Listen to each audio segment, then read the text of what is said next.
Hi folks, I'm Fifi and welcome to the channel Make Food with Fifi, and I'm the proud owner of a multi-award winning cafe and tea room here in Fife in Scotland, and I'm going to be sharing with you some of our favourite recipes to use at the shop, the ones the customers love the most. So if that's something you think you'd like to follow along with, please subscribe to the channel, hit the like button, and if you have any questions on any of the recipes, please feel free to ask.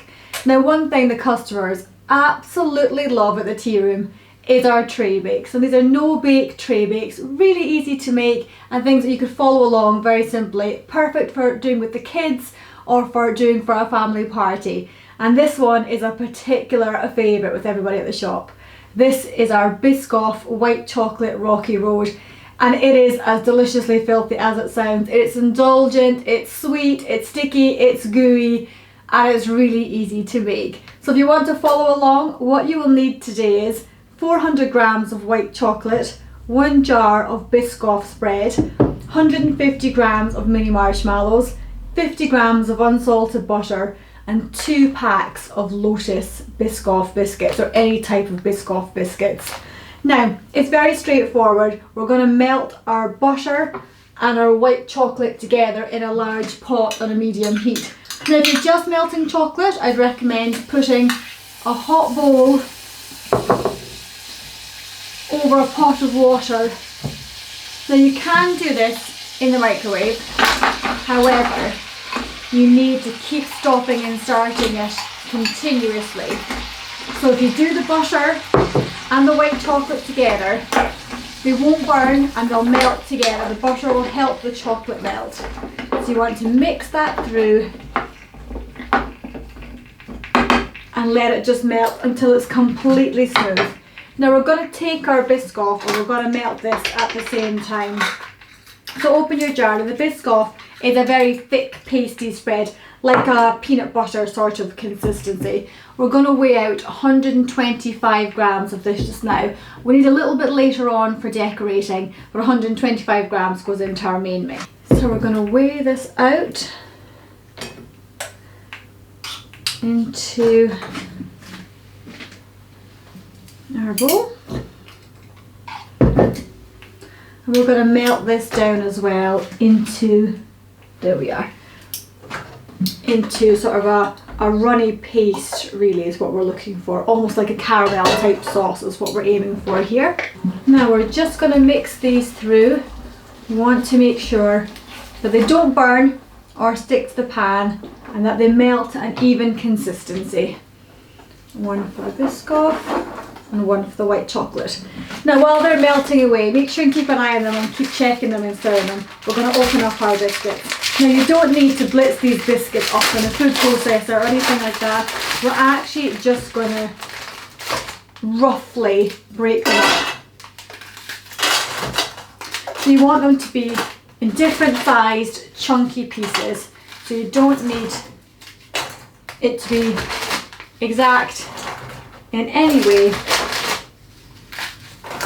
Just break them through. Oh, I can smell that Biscoff. That's delicious. Now that only takes a few seconds to melt, so you want to turn that heat off and just let it sit. And the white chocolate and the butter is right behind it, ready to go. Now, when the white chocolate and the butter is melted, we're just going to pour it into a large glass bowl like this. And we're going to add in our melted Biscoff.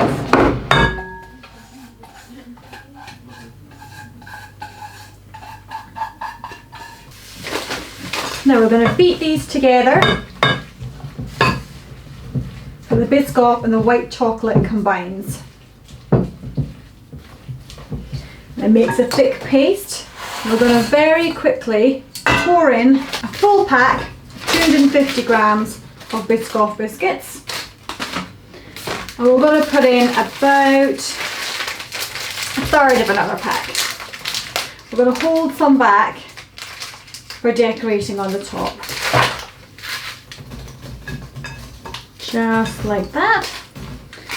break them up into mixed sized pieces and tip in your 150 grams of marshmallows. And you want to give this a pretty fast stir up because you don't want the chocolate to start setting too quickly so it won't hold together. So give it a good mix together. Your chocolate, your Biscoff melted spread, your biscuits and your marshmallows.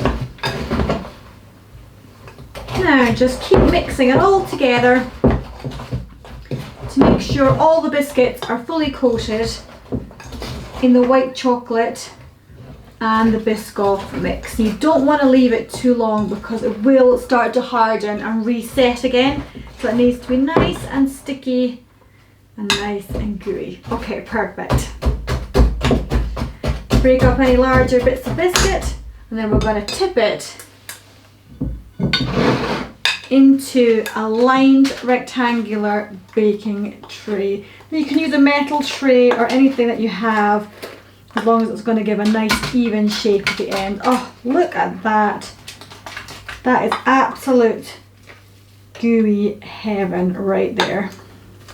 So you can really get the smell of the Biscoff coming through from the biscuits and your sort of Biscoff caramel sauce. Delicious. So we're going to pour that into our tray and make sure you leave a little edge of paper out the side so that you can lift it out of the tray when it's set. If you don't line the tray, you'll never get it back out again.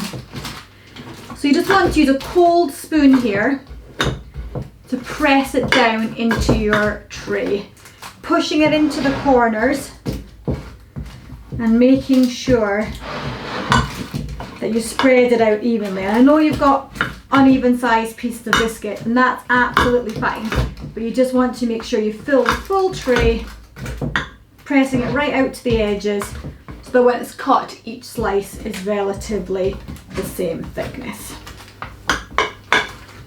There we go.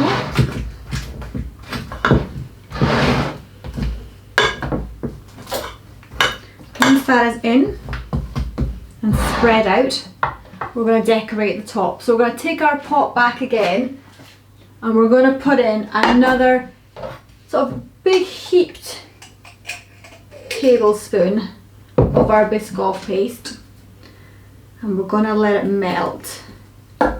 Again, we want it to melt down into a runny sort of caramel sauce like consistency. So keep it on a low heat. These should all be done maybe on sort of 3 or 4 on the hob. You just don't want them to burn at any stage.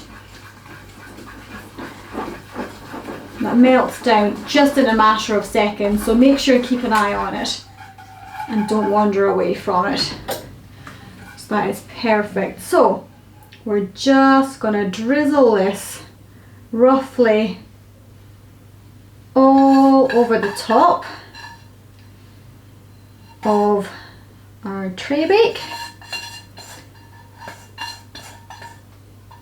just like that. Just cover the top in it, and then the last little bit of decoration. I mean, you can see how quick and easy this is. It's just a perfect little thing to do with the kids maybe on a Saturday morning, or just if you're having a little party or some people around and you don't really fancy turning on the oven and making anything too complicated. This guy is always a winner. So just break up the biscuits roughly and just pop them over the top and press them down into your gooey Biscoff paste because you want them to actually be set into it. When it cools, you want to be able to lift it out in slices and cut it, and the biscuits don't come loose off the top. I think that should just about do it, I think. Just try and fit one more in there. So you've got to be fast. You've got to melt your chocolate, melt your Biscoff and your butter super quick all together and get it into the tray in under about 10 minutes really, because once it starts to set you can't remelt it again, especially the white chocolate. So this guy now looks absolutely delicious, smells even better. I'm going to pop him into the fridge to set. Give it maybe an hour to 2 hours really to set, and then take it back out and I'll show you what to do next. Well, that should be our Rocky Road set from the fridge, and it should just lift out of your dish onto a board, and you're just going to cut it up into big chunky slices, just like that. That looks absolutely delicious. Just cut right through, and chop it into sizes. I'm going to save this one for all the customers at the tea room on Tuesday. However, there's going to be a few slices held back for me, and there's just no way you could resist the sweet gooiness of a white chocolate and Biscoff Rocky Road. I mean, look at that. That, my friends, is just complete and utter indulgent badness. So that, my friends, is a complete and utter delicious sticky indulgence. If you've enjoyed this recipe or anything else on the channel, please hit that subscribe button, like the videos, and leave any comments below. Any questions you have, please feel free to ask, and hopefully we'll see you again soon. Thank you.